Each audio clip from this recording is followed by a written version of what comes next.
What if Rein got faster when you shot his shield? What if Mei could slide her ice walls around? What if Life Grip shot upwards? These are all suggestions my community have made about how they would rework certain characters and their abilities. If you want to send me your own ideas or hot takes, join my Discord down in the description, and I may react to it on stream. Now, this video is going to be a little longer than my normal videos because a lot of our conversations bleed into each other, and since I filmed this live with my Twitch chat, instead of awkwardly chopping it all up, I decided to release it all together. With that being said, this will more than likely break my daily upload schedule, so if this interests you and you want to see more, please don't be afraid to like and subscribe. And without further ado, please enjoy what my Twitch chat has come up with. I think this Sombra one came after my reaction to somebody else's Sombra rework video.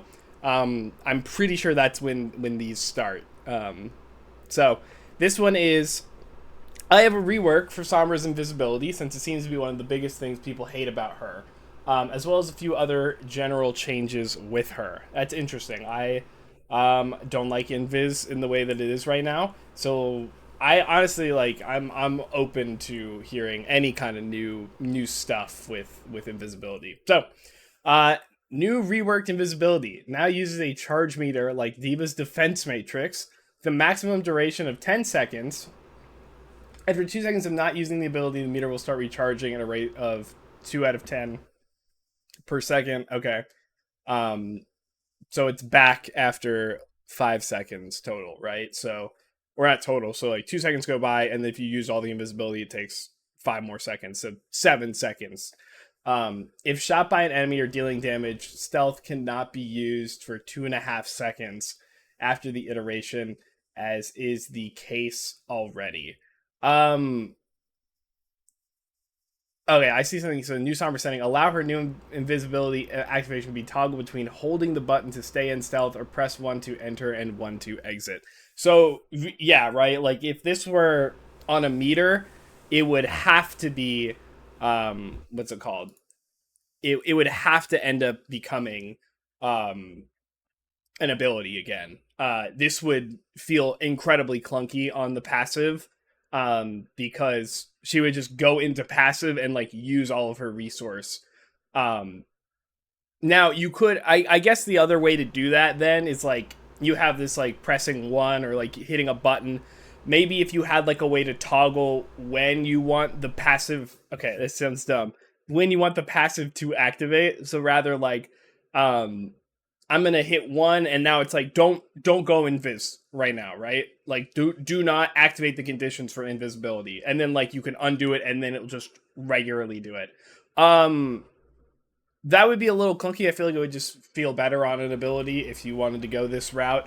I think this is fine. I think honestly the passive invisibility was it's a really hard.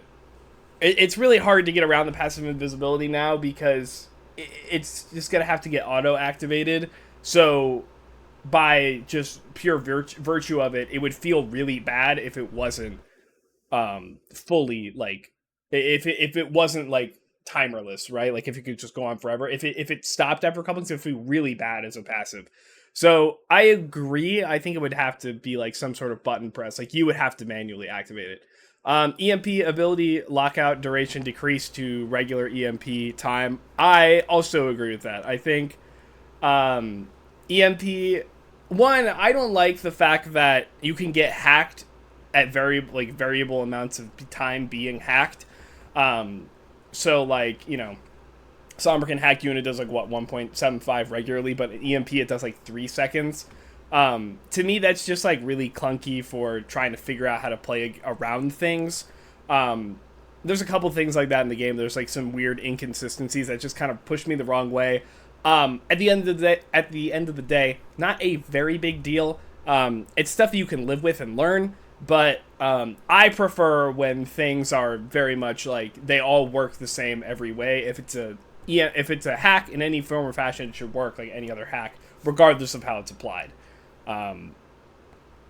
Make ult and hack meet in the middle. I think that's a good solution too. I would take like a 2 second, you know, because I do think EMP is like the weird thing about Sombra right now is that she's too strong in some regards. Like EMP is too strong.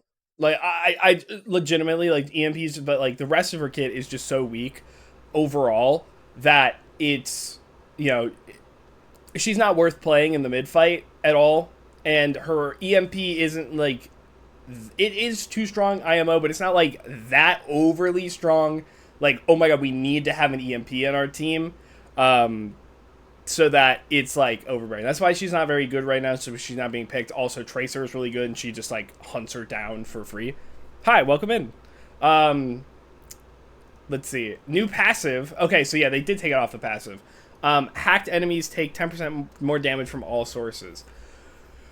Oh, okay. Discord on hack. Now, obviously, it's less than Discord, right? Like less, like the value is less. That I'm not too. I get the idea, right? It's to kind of bring back that opportunist without making it super annoying. Um, would be scary with virus. Yeah, any kind of damage boost. I think in like without touching anything else in her kit and balancing numbers, giving any kind of like damage up from all sources, like that could go pretty downhill. I think Tom, when you're saying like if you meet in the middle with hack, and so like they're hacked just a little bit longer, on manual hack, then there's no need for an extra 10% on hack targets. Also, the thing about like the way that hack works now, it's like a 1.75 silence, and then you're hacked still for like 7 to 8 seconds. Are you taking that extra damage for that whole 7 to 8 seconds, or just the part where you're like, what's it called, where you're silenced? I think just by the way hack would work, you'd want it to have it like on that like longer one, but that would be way too much, right? So I'm not that keen on it. I see the idea. To be honest, I think just revealing where they are through a wall, it's fine enough. I think it's decent information to have for like 8 seconds, especially for flankers. Although like Sombra is not really hacking a flanker very much, because like how do you do that effectively? So it's like, I don't know. I do like the idea of having some kind of extra thing for hack other than just the silence, but yeah, I think an invisibility meter, I think that's a pretty good like middle ground solution for hack, because you know that Sombra can only go so far, and if you catch her out or you see her invis pretty early after she just came out of invis, then you know that she can go like even less so, right? Now you can also catch translocators and all of that. Like, I feel like there's a lot of merit to it. I have been avoiding a general Sombra rework video just because she's gotten through so many iterations that honestly at this point I don't even know if I could, like, what I would even do with her that would be like interesting enough to make a whole video on. Just kind of like, we just got to keep kind of working what we have. They are not going to get rid of hack. You can't get rid of hack. It's core to her kit. So yeah, that is that one. Not a bad idea overall, in my opinion. Okay. Hi, so glad I found a place where I can share some of my myriad of rework ideas. I know I have a couple people in here who have a lot, like who've sent me a couple, and that's great. I love to hear them. Today I have a Symmetra rework that aims to focus on dealing with flight heroes a bit better. Interesting. So it doesn't compromise her being useless when she gets countered / outrange. So here we go. It says, so you know how Hanzo's arrow gets faster the longer you hold the charge on your bow? What if it's reversed with Sim right click? First initial shot is almost hit scan fast, but a full charge shot would make it travel slower. Longer you hold it down, the slower the projectile speed. Sooner you release, the faster projectile speed. Sim turret should work. Are these points? Actually, I'll read through the whole thing. Sim turrets should work like Moira orbs, damaging enemies. Oh, I see. Sim turrets should work like Moira orbs, damaging enemies in its path of trajectory. The catch is it's destroyable and doesn't ricochet itself like Moira's. It also does not last forever / as long as Moira's. Sim turrets should have a finite lifetime. This shifts their use to pursue other players better, especially flight characters, since they'll have a harder time to destroy the turrets. Hold on, am I? So there's two different things here. There's the right click change and then the sim turrets. So let's go through the right click change first. Yeah, I'm just trying to figure out what's just like the honestly, it's not the grammar, it's actually the bullets that threw me off. I didn't know like what if they were like two separate points or if this was like a subset. Anyways, so reverse sim right click. Initial shot is almost faster hit scan, but a full charge shot would make it travel slower. You know what? I think that's actually like really. I think sim orbs are pretty like annoying, honestly. Just this gigantic orb flying at you that does a lot of burst damage. I think letting her have like a faster option that does less damage, and then like the bigger fully charged slower option, so it's a little more reactable and it's more like situational kind of slow. I feel like that's actually pretty interesting, and that has interesting implications with Sim taking TP, because she could do it in the spur of the moment and just get like a small burst of damage on them with like a fast right click, or if she knows that she's going to do it, she can charge it up and put the TP down and then go in. I kind of like that. I think that's interesting. It'll make thing about Sim is that like it's the left click that the moment to moment gameplay play, in my opinion, isn't that fun. Like obviously you charge up the beam, but at the end of the day you're just kind of holding down left click. That's a lot of what it is. But giving her any kind of moment to moment gameplay that is more fun, I'm totally down for. And I think that would help alleviate some of the albeit minor frustrations I personally have with Sim. So I'm down for that kind of like experiment. The Sim turrets, now this is interesting, should work like Moira orbs. Oh, let me see here. I'd also buff the damage of her weaker charge on right click with this change. Oh, like it has like like the weakest variant does a little more damage. I mean, like you kind of want to make the fast version usable, right? Not overbearing, but that makes sense. All right, sim turrets should work like Moira orbs, damaging enemies in its path trajectory. So basically, they're turrets, but they fly through the air. Like while they're flying through the air, like they do on live, they'll be firing at people. The catch is it's destroyable and doesn't ricochet itself like Moira's. It also doesn't last forever or as long. Sim turrets should have a finite lifetime. I agree with this, by the way. I actually think having a finite lifetime, you casting them more often, makes them much more engaging overall. I would totally like for turrets. And it also allows them to be a little more powerful, but since you have to think about them more often, then I think it's not nearly as frustrating for somebody who just walks through a door and gets microwaved, right? So I like the idea of having like finite lifetime on turrets. This shifts their use to pursue other players better, especially flight characters, since they have a harder time destroying the turret. I don't think flight characters would actually have that hard of a time destroying this. If they work like some turrets do on live, where they fire out in like one, they go straight in one trajectory. Flying characters, Pharah, Echo, I guess like Diva, Mercy even. Mercy would have a little harder time because she's Mercy, but you could just easily. It's hard to aim at them in the sky. The flyers can just drop. Yeah, I mean that's good. Like forcing flyers to get out of the air. That could be worthwhile, but I think it wouldn't be that hard to hit them because of their trajectory. Because it would be straight, like it's just a straight path, and it's flying at you. So I would assume that most of the time the shot wouldn't be like that hard for somebody in the air. Now, if we want to give the turrets more health, that's a different story, I think. That's kind of like a balance thing. But I see your idea here, right? It's like to provide some pressure in the sky. Definitely not to kill, but to make flyers uncomfortable with the position that they're in, right?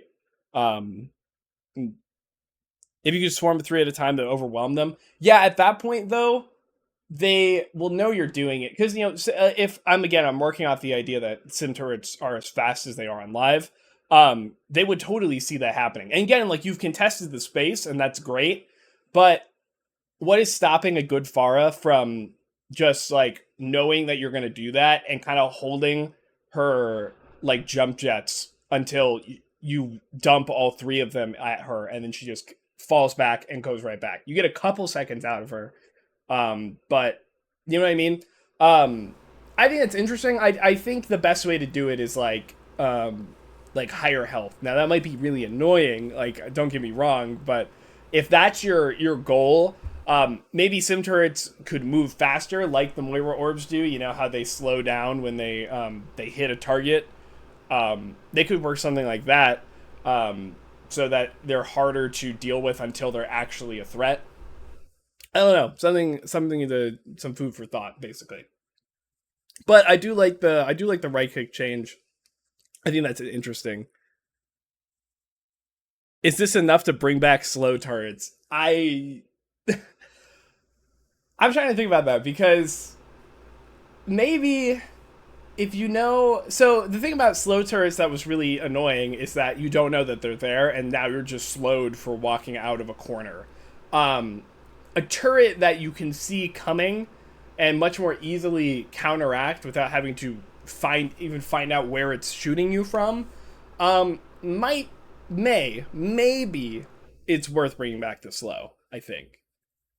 I I'm not gonna throw my hands up in the sky and be like, we need to have the slow back, but I think this iteration would make it a little more, since it's riskier to use the turrets like this. I think there is some merit to that. But yeah, I think that's interesting.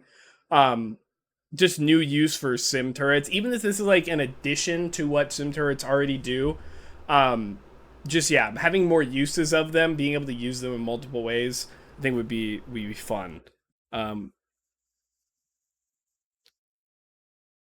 Wait, we nerf lifetime, but slows again. Okay, I think that is that one. Cool ideas here. Okay, big Torbjorn rework idea.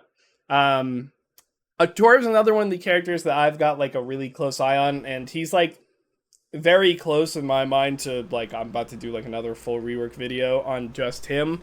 But he's just like hard to, the builder characters are very hard to get like right, in my opinion. They're really, it's like you want to have this other thing on the battlefield, but it creates a lot of like weird problems logistically, but also balance wise. There's a lot to it. So Torb rework idea.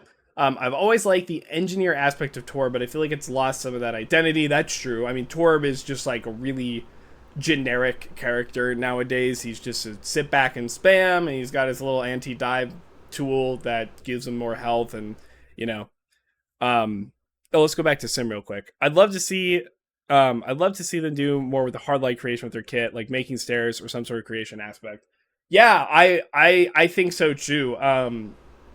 Hard light is like what's really interesting about Sim, being able to create things. I'm like when Petal platform, because it's like still hard light, Lifeweaver, all of that. When Petal platform was revealed, I was so excited because I was like, oh my god, we finally have a way to like get like to move your teammates across the map, right? Like I love the idea of like being able to interact with the map in different ways, and having characters to enable people like that.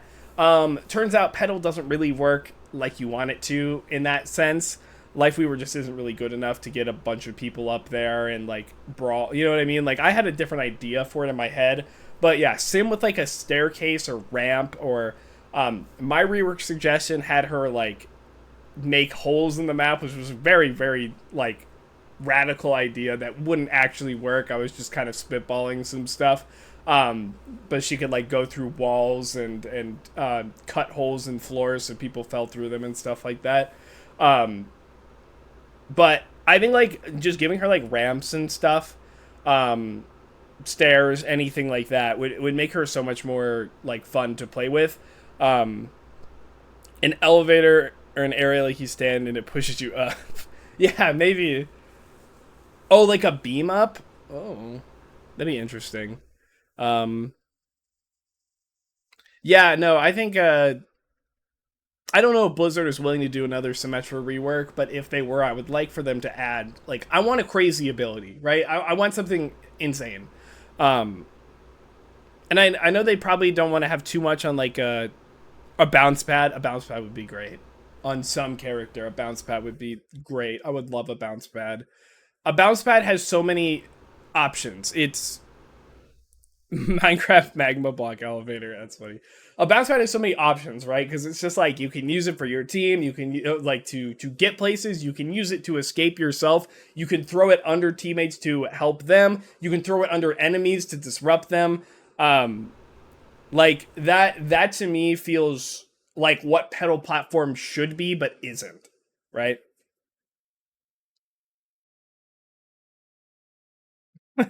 Okay, I'm actually gonna move on to some here. Okay, Torb rework idea. All right, I've always liked the engineer aspect of Torb, but I feel like he lost a lot of that identity. And I was never a big fan of the lava theme of his kit. I agree, it's a little weird. It's I don't really understand where it came from. When Torb got his initial rework, I actually wasn't playing the game. Um, I played like right when the game came out in 2017, 2016, and then like for a year, and then like I left for a couple years. Um, and then when I came back, there were a bunch of characters that had all these new kits and reworks. And you're right, I actually don't understand like why is lava? It's like a forge, I guess. It's kind of like okay, sure. My idea to make an engineering the main theme of his kit again. So here are the changes I thought about it. Okay, rivet gun. His rivet gun now shoots a rapid volley of nail projectiles in a similar pattern as Sojourn's primary fire, changing his weapon into more of a pin gun. Um, Pin gun. Is that something? Is that something I should know what that is? Or hold on, I'm gonna look that up real quick. Oh, so it's just like a okay. It's just like a nail gun, basically. Okay, that makes sense. Um, yeah, like a nail gun. I think that's an interesting idea. The thing is though, like when I think of like a nail gun, or like if I'm getting hit by like a nail or like a rail or something like that, like a giant projectile, in my brain naturally that comes with a little bit of pushback. You know what I mean? I that might be crazy. It should feel weighty. Yeah, that's true. Um, but to me, it feels like it comes like a little bit of pushback, like a very tiny amount. Um, I don't know. That's probably too much, but that's kind of like what I picture. But I do like a more rapid fire, so he has to track more often. I assume these would be projectiles like Sojourn's as well, so it puts a lot more skill into it because Torb is just like spamming Cheetos as it is on live, but trying to actually like get some good like like actual tracking would feel pretty good. Like multi nail minigun. Whoa. Multi nail minigun from Risk of Rain. I'm going to look that up real quick.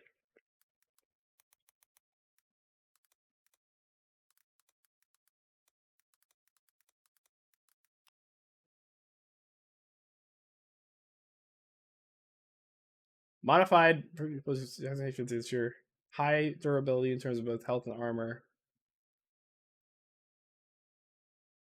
Auto nail gun. Oh, that'd be cool. Anyways, cool. Forge hammer is now his melee. I agree. Hammer should just be his melee. There should be no weapon swapping. Like just make hammer his melee. Um, and a passive ability similar to JQ and Venture. Oh, right. Still having the same function and damage, but it's just not in the secondary slot anymore. Makes sense. I feel like it's kind of silly that Torb Hammer is like you have to swap to it. It's kind of funny, but it's definitely like we made this in 2016 kind of deal. Um, Maybe they didn't even think about the like. I don't think anyone had a unique melee for a very long time. So that probably wasn't even like on the table for them. So I understand like why in 2016 they want to have a weapon swap for it, but yeah, that makes sense. Mobility pad. New ability replacing overclock. How did they stay away from weapon swaps for so long and then do Weaver? Because they gave them too many things and then they had to I don't know. Yeah, Venture does have a unique melee too. Yeah, the weapon swapping, it's like I don't know. They gave him too many things, and then they didn't want to make Dash be the Hanzo leap, but they ended up doing it anyways with the alternate control scheme, which is just way better. Okay, mobility pad, new ability replacing overclock. After being thrown, the mobility pad will function as a speed pad, giving you and your teammates a short and small speed boost. But after hitting it with your forge hammer, turn it into a jump pad and back into a speed pad after hitting it again. It's usable immediately upon throwing and is also destroyable. Okay. Okay. I really like this. I actually really like this. This is cool. Um this is actually really silly because like you get to pick like what you have, but like also you could like they could start on the speed pad and like while they're taking it, you could hit it and then it becomes a bounce pad, and then you'd like, oh no, the ads? Oh no, there's ads? Okay, hold on.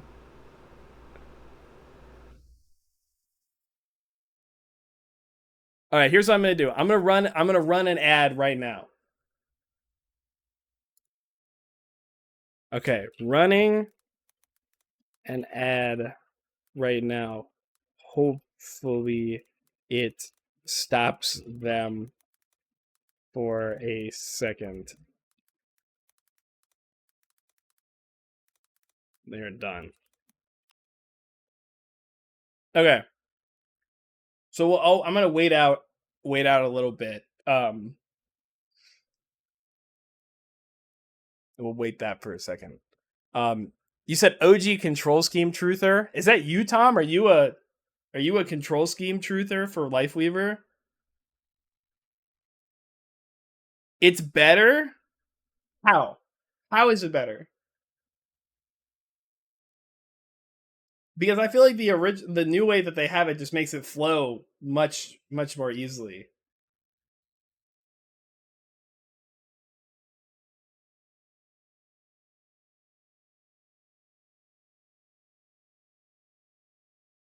You never swap weapons anyways. That's not true. I don't think that's true. Like, yes, he's primarily doing healing because he's not designed very well, but just ignoring thorns in general is not like being able to weave them in more naturally is still like important. Now, dashing without jumping, that's big, right? Like that's kind of like the trade-off. I understand that.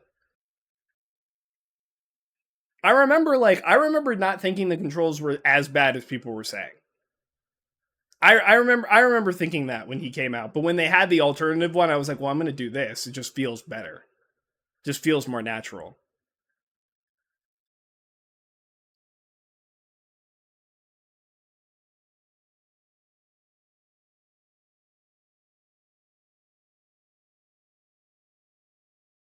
Okay. I think everyone should be good now. So let's keep going. Um for the mobility pad, I like this a lot. My one thing I would think is that I I would say how about make it a jump pad first, because I feel like that's one that you're more likely going to want to put down in a pinch, right? Um the speed pad, you can basically like the speed pad is probably something you want to put closer to you. I don't know if this is like supposed to be something you can place down from afar, or you can if it's just supposed to place right next to you. But very easily, I think you can just swap it into a speed pad and get away. But you might need the jump pad more like defensively or crucially. You know what I mean? Like that may be more important um, than the speed. But that is really interesting. I assume this is something you can just place down and let it stay there. Same range as turret throw. Yeah, so if you can throw it, I definitely think it's probably more valuable to have jump pad. Um, a jump pad on first. That's my idea at least. Um, if it were speed though, like there's still merit to that, I think, but I feel like you can do a lot more with the jump pad. A lot more options there. Um, but yeah, let me see. So I like that. I like that ability. I think it's cool. Um, Probably needs a deploy time, so you can't just chuck it into the enemy team to bounce them. I thought speed pad first for running out of spawn. Well, it's like when you're running out of spawn, you're gonna put it right in front of you. You can just hit it. What you know what I mean? Like you just hit it right before you take it. You know what I mean? I feel like that's pretty easy. That's why I think like speed pad would come out second, because you could very easily just make it the speed pad before you take it. Um, a deploy time, yeah, maybe. I think chucking the enemy team would be funny, but only for teammates. Oh, okay, yeah. I think that's also fine too. In fact, you can get a lot more like it can be like way, what's it called? More potent if it's only for teammates, so that you aren't like messing up your enemies, or it doesn't give them any advantage if they take it. So I like that. I like this idea. Okay, moving on. Turret. You can now replace the turret if it's just shooting enemies. The turret will upgrade itself after it deals a certain amount of damage, which will give the turret a weaker version of his homing rockets for extra damage, maybe giving the turret more health too. The upgrade will reset after getting deployed, but not after being replaced. Oh. Ooh, okay. Uh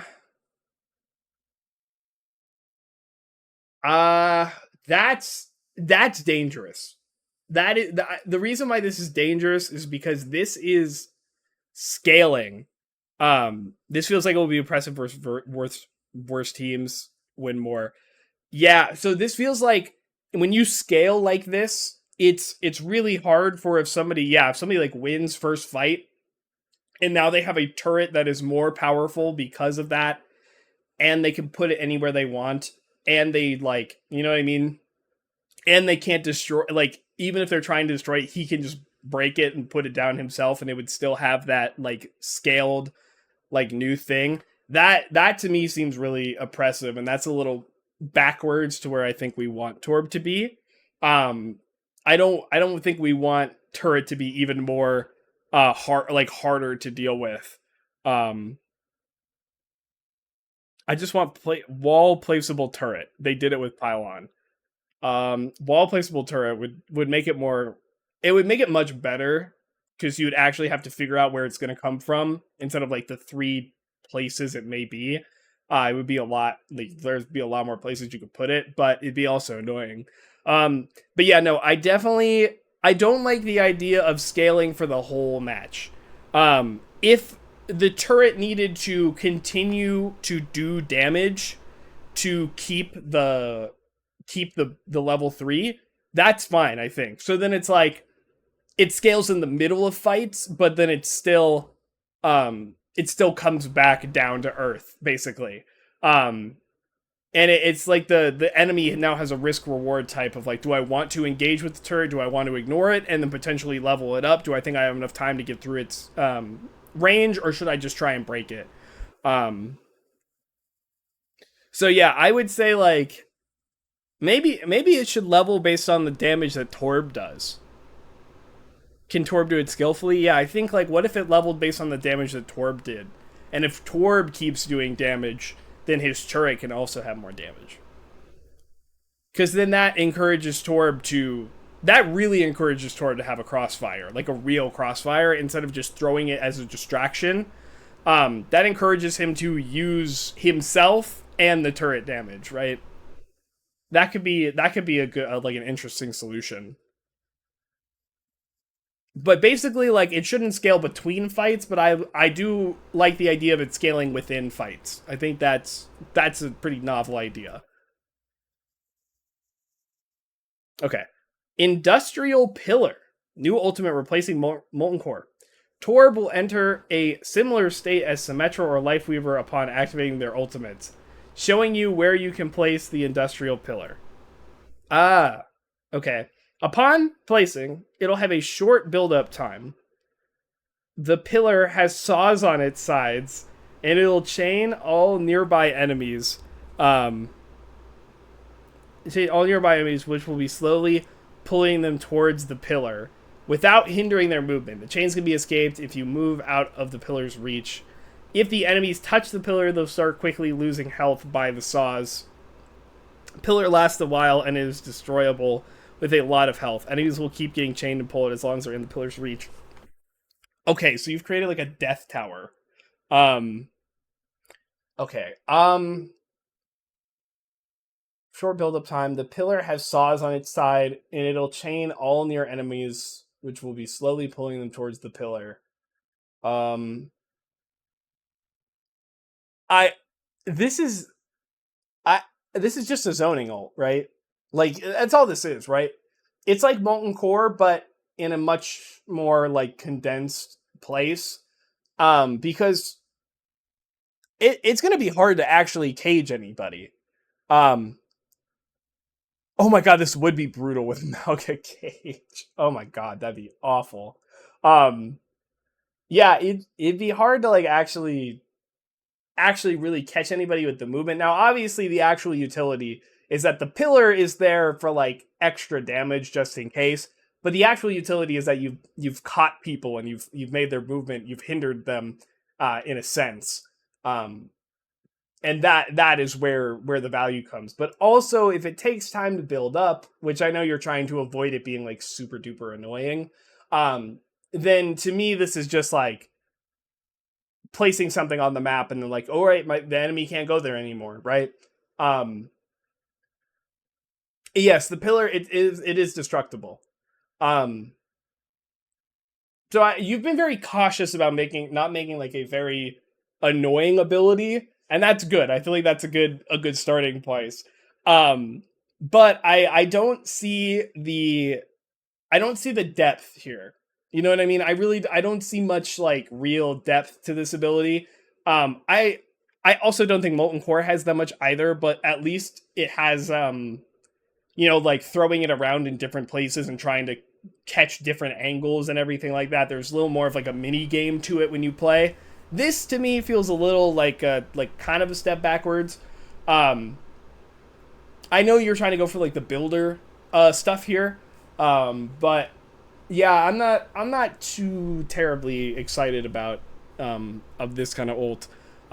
Also, we do have to be careful about how many like giant deployables that we put on the map, because Lifeweaver already has an ultimate that puts up a giant wall and stuff like that. So there's a lot of potential of just like just multiple of those abilities going down at one time, and now you've just created this battlefield of trying to get through. Yeah, so I don't know. To make it like worthwhile, I feel like it would need to come out right away, right? It would be funny. The pillar is a direct counter to tree because it has saw. That's funny. I bet like if you put it right next to a tree, it'll probably burn through it. Also, it probably needs to do like like the other zoning ults in the game. They have high damage, but they're just easily avoidable. It would need to have high damage, which could be annoying, right? If you throw it right on top of somebody, and again, like you don't have it, like it doesn't build right away, but it could potentially be annoying, right? I think like either you got to make it like useful, like pretty actually useful and needs to build faster, or there's just like a lot of factors here that I don't know. I don't really like the direction of this one, but yeah, I think that's it. I think there are some really good ideas here. I like most of the stuff that I saw. Definitely, maybe some of it, maybe not for Torb per se, like the mobility pad, but like a character with something like that, I'm totally down for. Like a builder character that like swaps what their builds are. That would be cool. Anyways, that's a cool kind of concept. I also see here, Tom, you said, I love an ability that uses the turret like an ability to launch rockets. I have been thinking about an idea for like a puppet character that is basically like the puppet or turret or whatever it may be has its own set of abilities, and you can activate them manually. And they have their own cooldowns and everything. So you are actually interacting with the thing that you're placing on the map. And it's not just like a set and forget kind of thing. It's like now you have to like be aware like your power budget is also split across this other thing. It's not just some extra distraction. Like this is where you're going to get a lot of your value from. And I think that's really cool. I'm thinking of like, it could end up being a Torb thing, but I would like have a whole new hero concept based around that kind of idea. But like having an ability on these deployables, I think makes like those kind of abilities much more engaging overall. And of course, you're welcome for the feedback. So, okay. Fun Reinhardt rework idea. 400 HP, or minus 400 shield HP. Okay.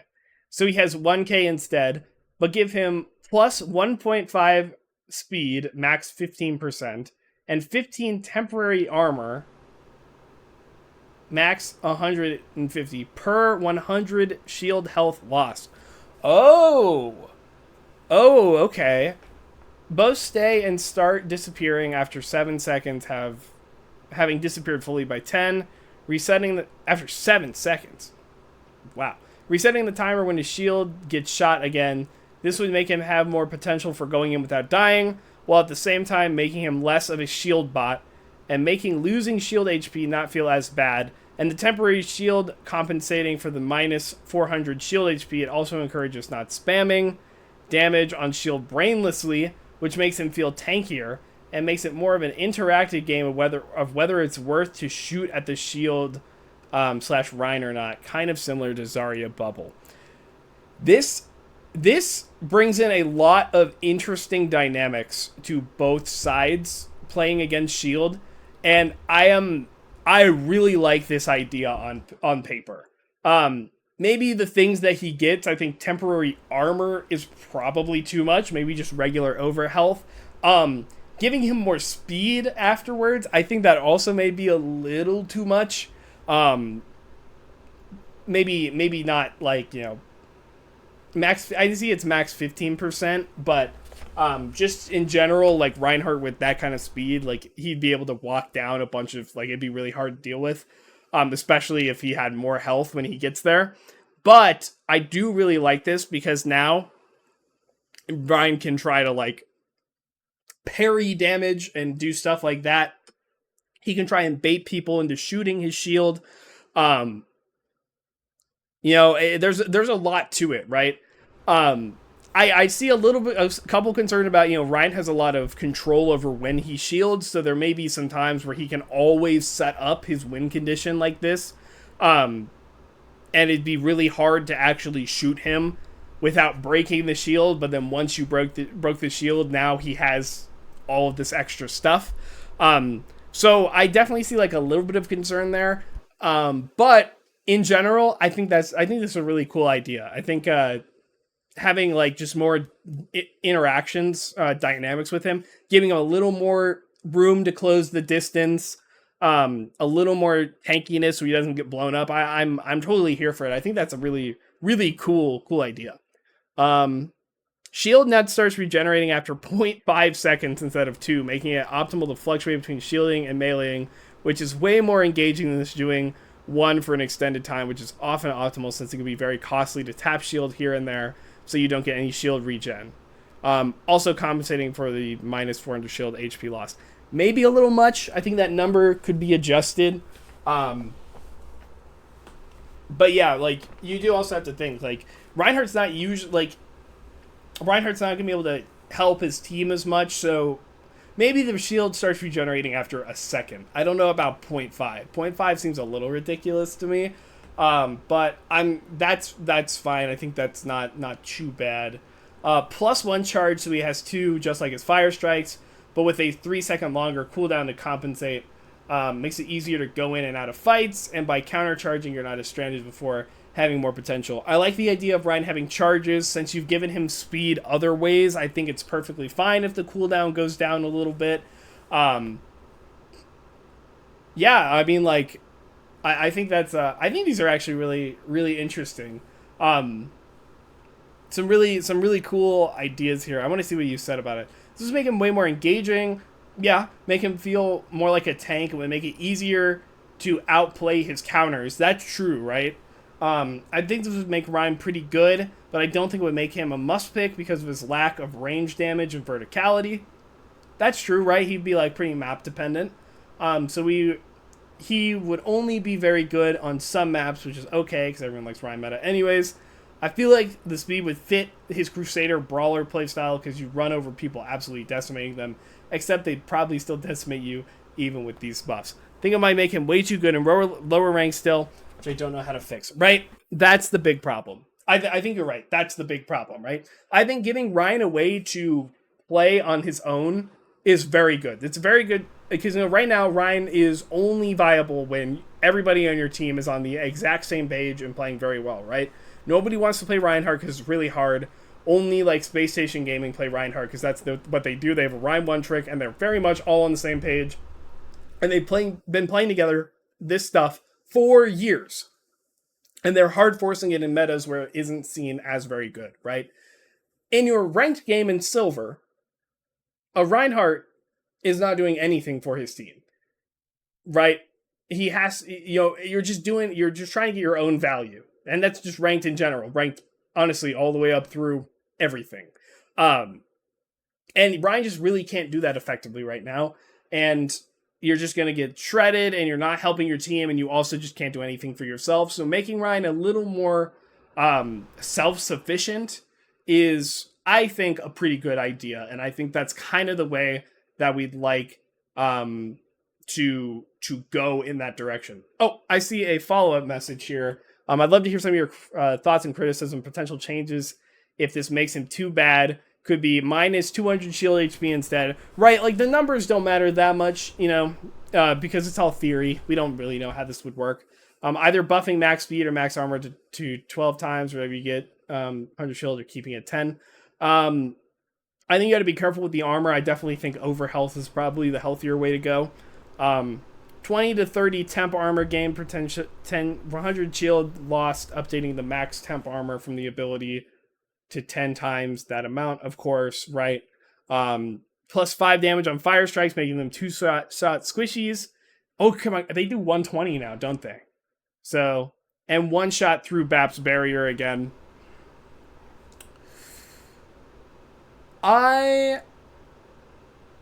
I think when he lost that ability to 1-tap through window, I think it's healthier. I think it's much healthier. There is no diva to eat the damage anymore, right? If you're against a brawl comp, you're probably just going to kill somebody, right? Part of why Rein needed to be toned down is because he's actually really good against other comps that don't have a Reinhardt. He's actually good against a lot of other comps. He basically, he's like not very good, but when he's really good, he gets shatters for free on most of the tanks in the game or backlines or anything. There's nothing really to stop him. There's very little to actually eat fire strike damage. So it's like, if he can 1-tap with a fire strike that nobody can eat, then it becomes way more oppressive than it probably has any right to be. I would not add back the 1-tap in Overwatch 2. That's my opinion. Especially if you can let him close the distance like this, I don't think you need it. I think that's perfectly fine.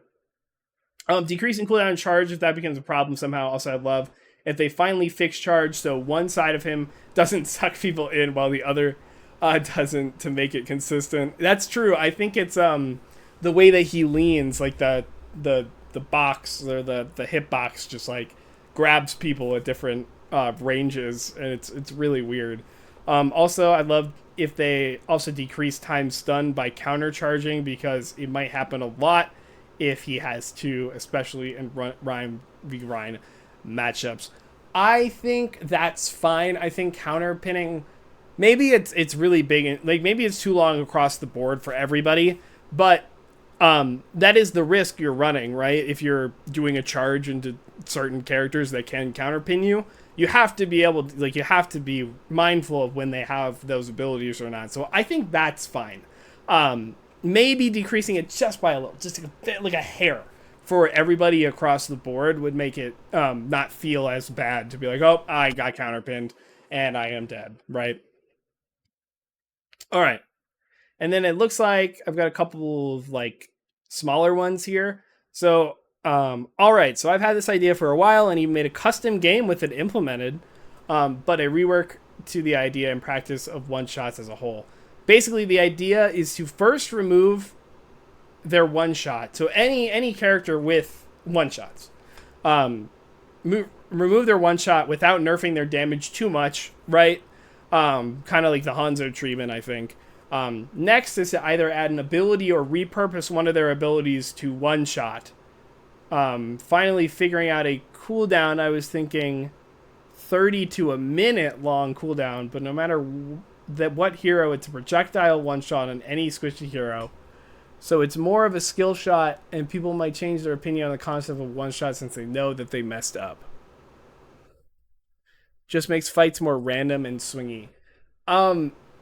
Yeah, I don't quite understand. I think you're saying like get rid of their one shots on like primaries, and then make their other abilities one shot. I'm not. I don't think there should be true one shots in general. I think if you want to have a character that's close to one shotting, it should be comboing abilities, so they have to expend more resources to get it. It also takes up more time to one shot, so there's potential to be saved or escape or anything like that. I feel like that is a much healthier way to deal with one shots. Giving characters one shots on abilities that are like a minute, like up to a minute long in cooldown. Like, I don't like when abilities have very long cooldown timers. It makes it puts a lot more emphasis on the moment to moment gameplay of a character. And if that moment to moment gameplay isn't there, then, well, you're sitting there for a minute without one of your main abilities, right? And it limits what you can do, and it hones in, like, it basically it kind of dulls a lot of what characters can do. Is it like every 30 seconds their Widow gets the one shot one time? It sounds like it's like repurposing abilities. Like, it's not like just like every 30 seconds Widow gets a higher damage shot. I think it's more just like in general, they're saying, like, as a philosophy, abilities should be like, what's it called? Like, these characters that have one shot identities, they should be able to, like, skill shot abilities like projectiles on much longer cooldowns, so they can't one shot as often. But yeah, I don't think the problem is the frequency of the one shot. I think it's just the general idea of the one shot.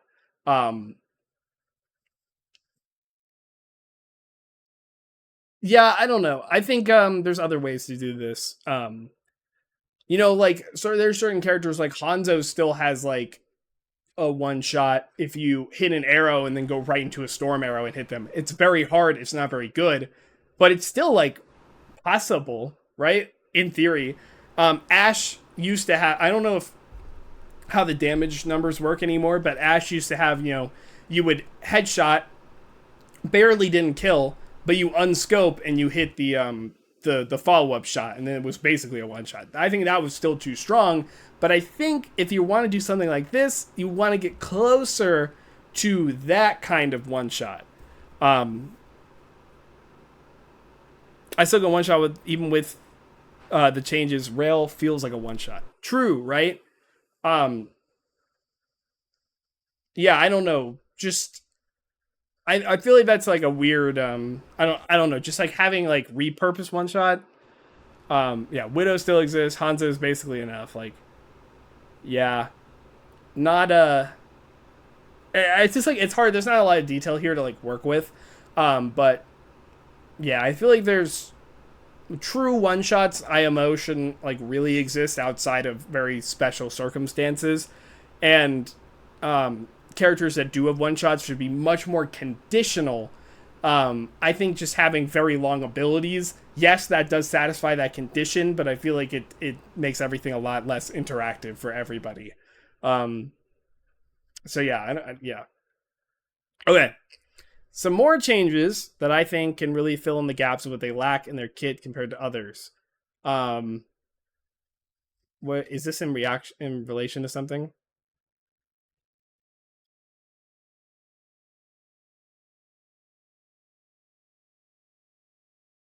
I'll just start reading. It happened with Hog, how they binded both of his wrong. This one is just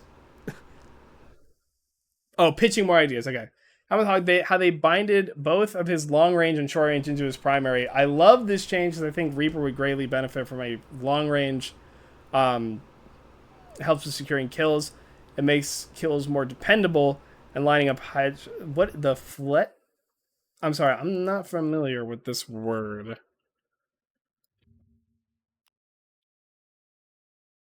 A pointed fin stabilized steel projectile.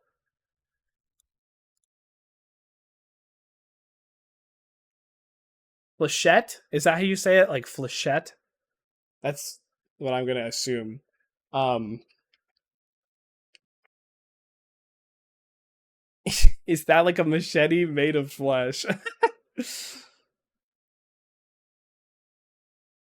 um, I don't know if this is like a controversial opinion. I don't like the hog primary fire changes. I think swapping between the modes and understanding which one to use when was fun. I'm not saying that it wasn't like necessary. That's not what I'm saying. I'm saying more of like Hog's moment to moment gameplay feel got worse, right? Yeah, but they were too useless. I understand that, but I feel like that could have been fixed. Um, you know what I mean? Like his left click felt terrible. I know. Like I understand why they went for it. Um, but I feel like Hog ended up feeling more boring to play, and when we go into these Hog metas, I think the Hog Mary Primer works better for Reaper than Hog did. Um, so yeah, let me actually see what this continues to say. Laser Chains greatly benefit from long range flechette that helps with securing kills and make kills more dependable and lining up headshots from the flechette. So this would fire out every time he does it. Um, yeah, I guess you could like it would you could then like make his spread or like the rest of his shotgun damage like way less, and now it's like more skill dependent. Um, that's not like a bad idea, I don't think. Um, that's an interesting idea just to give Reaper like a much more condensed period where place where his damage does a lot, so that he can actually like kill things. um, but Reaper is a weird case of like there's so many things in his kit that just don't work very well that just changing one of them would probably not do that much to fix what you want it to. Um, okay, I know it's crazy, but I think Junkrat primary shot should deal headshot crit if lands on your head. The multiplier doesn't have to be crazy, just enough for the one shot combo to still exist. Stop the count. One headshot plus mine. If you want to further compensate for such buffs, just turn down his projectile size, projectile lifetime. I'm going to ignore the fact that the one-shot combo is back and just say that I feel like a projectile, like an explosion projectile doing headshot damage, just doesn't make much consistent sense with how Overwatch works. Nothing else works like that. Explosions are pretty much like they do one flat amount of damage. In fact, that's kind of like why they're good or like why they're used over other types of damage. They do the impact and the explosion, right? And that is their way of scaling the damage, right? So direct hits, instead of it being a headshot that rewards it, direct hits reward you with the full damage. adding a headshot on top of that, to me, just feels like too many steps in between.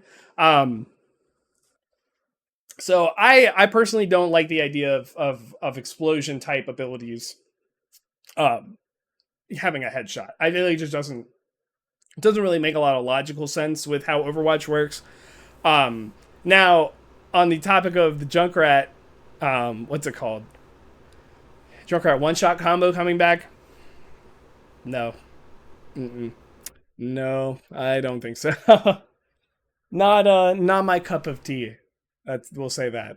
I'll also like to see Junkrat's primary fire get some sort of change, maybe bouncy or explodes on floors, but not walls. Oh, that's interesting. So it can't just like roll on the floor. Oh, I like that a lot. That's really cool. That's you're cooking. I'll let you cook. I'll give you the keys. That's a good one. I like that. All right, Lifeweaver, the famous troll. This is your kitchen. Well, it's my kitchen. I'm giving you access. Okay, let me actually move on. Okay, Lifeweaver, the famous troll pick in the support category. It's a shame because when people find cool ways to synergize with other hero ult, that's where his identity should shine the brightest. Because when people find cool ways to synergize with other heroes ult, that's where his identity should shine the brightest. Being able to offensively support your allies in Lifeweaver's most unique trait, positioning. What's one thing that a lot of non-mobile heroes lacks or struggle to have access to? High ground, but you already wondered, don't we have pedal platform? Well, how consistent do you think pedal will lift your allies up if they're consistently moving? That is a problem. Just like you can't use, like, pedal is just so hard to actually get your team to use or like actually use on. I can't tell you how many times I've tried to throw pedal at someone's feet, enemy or foe. Those are the same thing, enemy and foe, friend or foe, and they just walk right off of it. Like the second you get there, like the second it starts going up, they're already off of it. There's nothing. It's anything. You're trying to disrupt an enemy from doing something, throw it at their feet. Oh, they just walk off. You try to save a sleeping ally. You pull them up on the pedal, and then they fall off of it for whatever reason. They wake up and just walk off. I'm like, what am I supposed to do? So I propose that this ability, perhaps replacing Life Grip, instead of pulling you in, and now forcefully springs you up into the air. Life Grip that forces you into the air.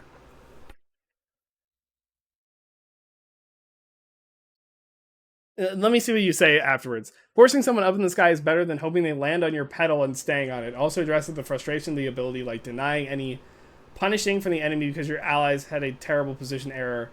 This new Life Grip doesn't completely deny punish, but it also isn't a free out of jail card. That's true. I mean, that's not like a bad idea. If you're lifting upwards, you're still landing relative down where you originally were. I still yet to mention other synergies you have with this that benefit high ground access, like Reinhardt. It gives complexity in knowing that Lifeweaver can offer to his team by giving them leverage to their aggression. That's what makes him stand out from other supports. Okay, before going into like trying to fix pedal platform to do this, because I feel like that's probably the best way. I don't think just giving him 2 up abilities is the right option. I will say that I think you have created an ability that will just kill everybody. They get lifted up into the sky and they become the easiest target known to man to hit. Unless like they're still like invulnerable until they hit the ground or something, which may be really annoying. I feel like you got to be careful with the power that you give this kind of ability.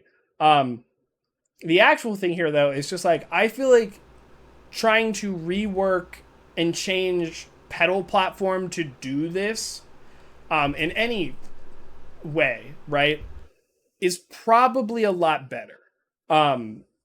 Because you don't want to have 2 abilities that do very similar things, because then Lifeweaver now has one specific niche, and his playmaking potential becomes much more, like, condensed, right?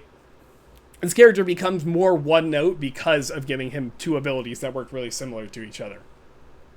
So, I don't think it's a terrible idea on paper to give, like, for this kind of ability to be with Lifeweaver. I think we should just try to make it work on pedal platform rather than life grip. If Petal Platform on allies had like an initial bounce pad or something, or if like anytime you jumped off of it or left off of it, you jumped, I don't know, something like that. If it had like something that you don't really like interact with, if Petal just kind of did that instead, I don't know. Lifeweaver is a very hard to crack answer. So like Lucio Ball bounce pads, yeah, stuff like that, right? If the pedal just like bounced up, like basically if pedal went way faster and like had a bounce like effect, then you could still use it for cover in the air and do all the stuff you want to do with pedal, but you give you more, yeah, maybe Lifeweaver can dynamically control how high you can go. Oh, maybe stuff like that. Like if pedal, if he can, I don't know, stuff like that. Well, again, Lifeweaver is a very very hard idea. I think also I did see this. You put some videos of it in the workshop. Oh my god, that goes so high. Keep in mind the height they reach is bound to the limits of the workshop.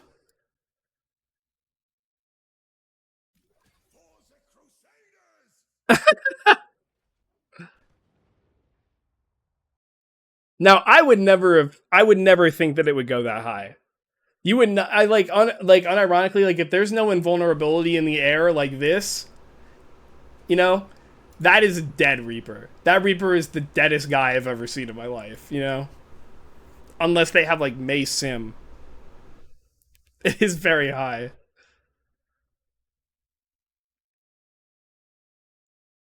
Oh my god. Hold on. I'm going to be right back. I need to get some water real quick. I've been talking too long. I've been yapping.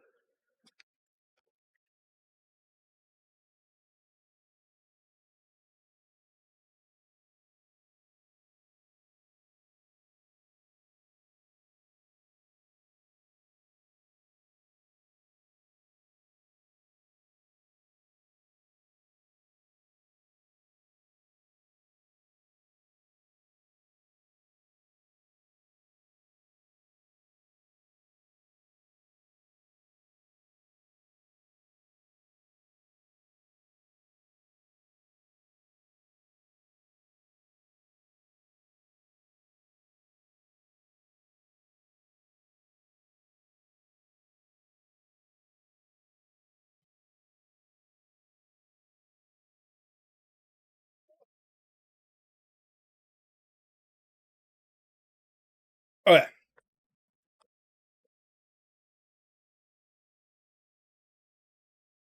All right. I think these are all kind of like this is one thing, and then this one is one thing. So let's do this one real quick. What if Mei can utilize her ice pillars offensively? Um, if any of you guys played Mega Man and Base, platform 2D side scrolling run and shooting game, there's a special weapon that conjures an ice pillar that's able to be pushed and damage enemies in its path. Oh, rock bending. Only problem, I'm not trying to bind it into Mei's control since her kit is already filled. When Mei walls, perhaps she could spray her primary to push only one icicle.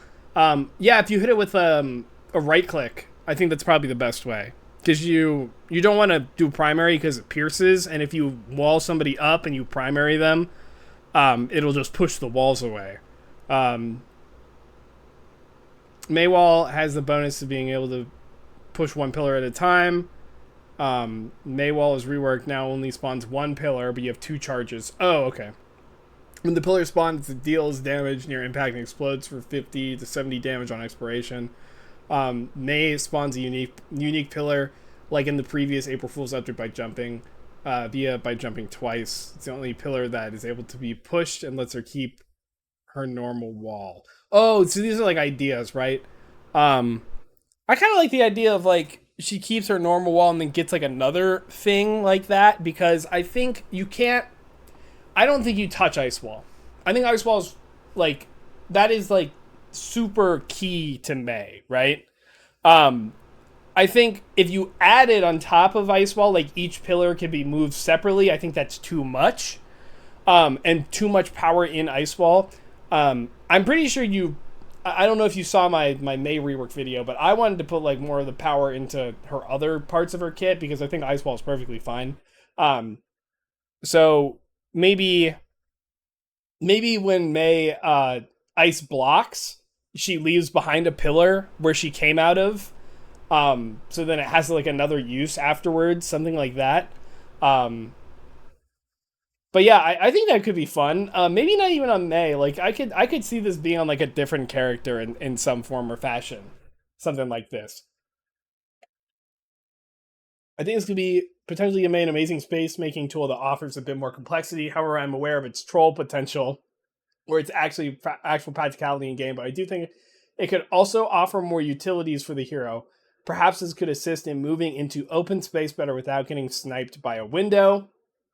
Or maybe a disruptive ability. Maybe it could be an excellent tool to clear wrecking ball mines. That's true. Torb, Sim, and Uyari turrets mount delivering junk or roadhog deployables. Oh, I see. Like putting it on top. The possibilities are endless. Moving tree of life. Okay, like yeah, I think that's actually like a fun. I think that's pretty fun. Um, I like. I kind of like the idea of like a shorter one that people can stand on. Specifically, Mei could stand on and like move with it.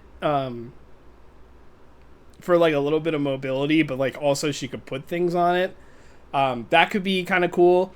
Um, yeah, I don't know. I feel like I do think Mei needs a little more sauce, a little more stuff in her kit.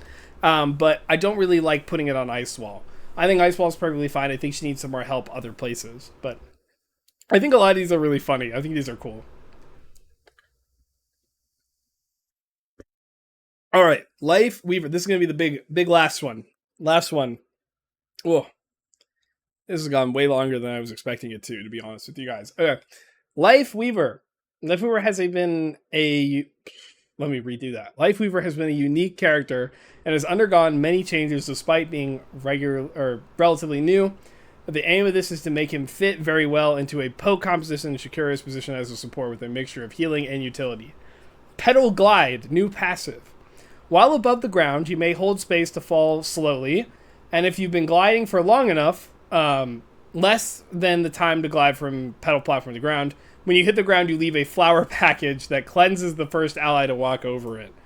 Enemies can claim it, but it doesn't do anything to them. It just stops your ally from getting it. You cannot claim your own flower package. Parting gifts was good in concept, but never understood why enemies could get it. Okay. Before I go into everything, I love Parting Gift. I thought Parting Gift was super duper silly. And I miss it dearly. It's stupid, it's dumb, but like I thought it was like an extra addition. I always thought they could probably just like make the enemies not be able to pick it up. So, you know what I mean? Like it's not like worthless and like actually bad if you die. Um, but I understand why they took it out. Um, I I actually really like the idea like Lifeweaver having like a float. I think it's fine. Just more survivability stuff. Leaving a flower package that cleanses the first ally to walk over it. That's so weird. I'm trying to like wrap my brain around like we haven't had deployables like this, like pickups in so long since like Reaper orbs and Torb packs from all the way back in the beginning. I don't know if they would want to add that mini game back of like picking up an item or something, and then just like an item that cleanses. Like I don't know, it just seems kind of strange to me. I do like the idea of there being some kind of effect when you hit the ground. Maybe more offensive or defensive or something, like when you hit the ground, maybe you have like an aura of damage or health. Cool, but a bit convoluted. Yeah, I think so. I think instead of dropping something, perhaps you have like an aura of like health or damage or something like that. Also, like you have to be in the air for long enough for it to activate. I think is also a bit like a bit hard to consistently get. I know you say like it's like higher, like it's shorter than pedal platform, so you can get it every time you use the pedal platform, but you are falling slowly, and a lot of times like you want to hit the ground as fast as possible if you're in the air. So I don't know. Again, yeah, kind of like a cool idea, but there's a lot going on there. Petal Blossom, I think that's his healing. Healing reduced by a little, but also slightly heals allies close to the target. I think, I don't know why it doesn't, like, do this already. Like, the single target healing, the super big burst single target healing is, like, really annoying for how, it's just, like, an auto-lock ability with, like, no aiming. I think, like, if you greatly reduce the healing it does to one target, like, it does maybe, like, 50 or 40, to one target, and then it heals multiple people around them, then that ability, it makes more sense to be one that isn't aim-based, because the value you get out of it isn't nearly as much, and then we can work him into a spot where he isn't as much of a heal bot. But yeah, thank you for stopping by. I appreciate it. Have a good time at work. Good luck. But yeah, anyways, I do like this change. I like that that Petal Blossom. I think that's a good idea. Thorn Volley, spread decreased, fall off range increased, damage reduced. The new kid is very poke oriented. I want to make him more accurate at range, but not overpower. I don't know if I would reduce the damage. I think you want him to, like, yes, he's poke, but I feel like he still should be able to do some damage for himself. Make it the Needler. No. Having Lifeweaver having two of his primary abilities be like auto. Like, doesn't the Needler, like, it has like auto aim? Or does the Needler just do like burst damage when it's on you? I don't know Halo very much. Needler but no auto aim, I'm down for that. Explodes after? Okay, that's fine. I think that's fine.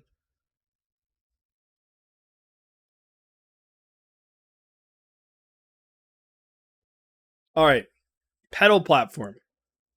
Cooldown increased to 16 seconds. Duration increased to 12. Allies on a platform can use interact to tether and untether themselves from the platform. Tethered allied characters are healed over time but cannot move or be moved off the platform, and can only move 3 meters above the platform. Means you can jump, right? Means pedal platform should be used more strategically and offers more utility. I thought of it instantly tethering enemies and, of course, not healing them, but the other new ability already makes you choose between assisting and being aggressive, so I wanted to make pedal platform used for allies more.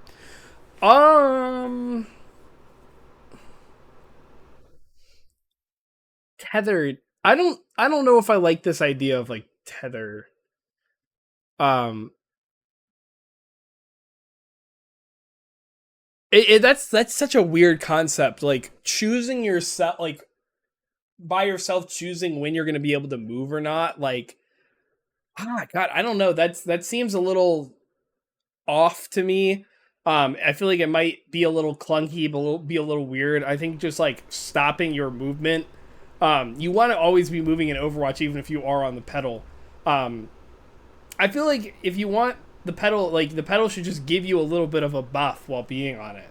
Um, you know what I mean? If you want people to be on the pedal more often, like your allies to actually take it and be there, it should have like a little bit of a buff. Not healing. I think healing is too much, and wouldn't be as good. Or like it would make him like too like annoying to fight against somebody on pedal, but like maybe like a damage speed increase or I say damage speed, firing speed increase. I wouldn't say a damage boost. That's definitely not, but something like that. Um, but yeah, no, I don't really like the idea of like tethering yourself. It's a little awkward in my opinion. Um, yeah, I feel like something that's like a little more intuitive, right? Like it's not as convoluted, easier to implement and kind of understand. I feel like his having to interact or something is just like just a weird idea. Okay, flower field slash thorn thicket, new ability. I assume this is replacing. Um, oh, well, we'll get there. Oh, it replaces life grip. It says it right there. If I was reading, okay. Lifeweaver selects a small circular area, a bit smaller than Sombra's invisibility radius, and clicks left click for a flower field or right click for a thorn thicket. 2 charges with a 20-second cooldown, and each has a duration of 7 seconds. Allies move faster and their healing is increased while in a flower field. And while enemies are in Thorn Thicket, they move slower and they receive less healing as well as being revealed to your allies. If a flower field Thorn Thicket would be placed on top of one another, the old one stops part of the new one from growing, but when it fades, the new one will grow to complete its radius. Oh, instant healing passive kick in on stepping on it. Oh, I see. This can make Lifeweaver choose whether to be more aggressive or supportive, like a Moira, though not as extreme as Lifeweaver is more focused on utility. The Moira is pure healing and damage. I think the Thorn Thicket is a decent idea. I'm not as keen on the Flower Field, because it's the fact that it's like limited to one spot. Like, yes, this is like a poke. You want this character to be like a poke character, but it's limited to one spot. But they move faster. That it doesn't like seem correct, right? Like it seems like backwards, right? Like why would they move faster if they can't get any of the benefits when they aren't standing in this decently small radius, right? Um, and their healing is increased. I think that's fine. You kind of throw the flower field down as like a bionade of sorts. Um, and a lot of times I feel like your ally would have to leave from it.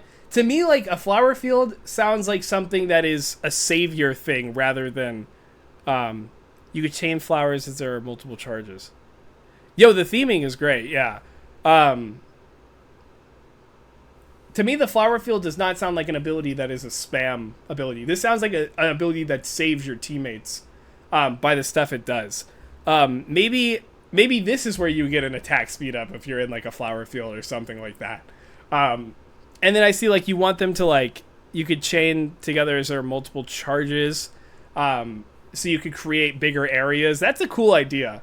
I like that idea too. But then like you'd be like really down like waiting for them to come back if you use them at the same time. Like I think that's a good way to use them.